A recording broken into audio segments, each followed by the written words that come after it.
what does stick in my mind is Kristallnacht. And that was very unpleasant indeed.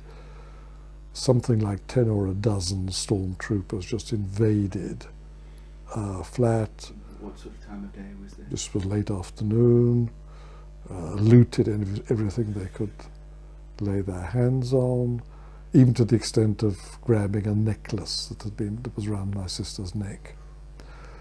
And of course carted off my father and grandfather Where to the Gestapo headquarters in the Schwedenplatz.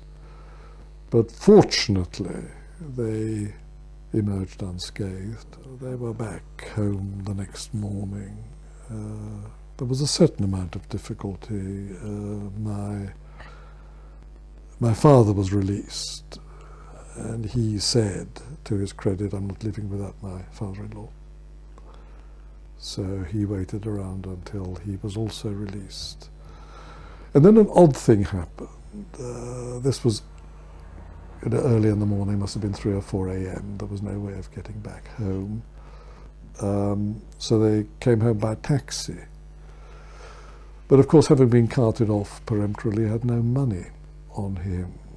And he said afterwards, the taxi driver must have known they were Jews. Who else was going to get a taxi in the middle of the night from the Gestapo headquarters on the 11th of November? And my father said, well, you'll have to wait while I go upstairs, while I go home and get some money. And there was no problem about that. Whereas, of course, the guy could have been very unpleasant had he chosen to be so. So there was always this element of the unpredictable in Vienna.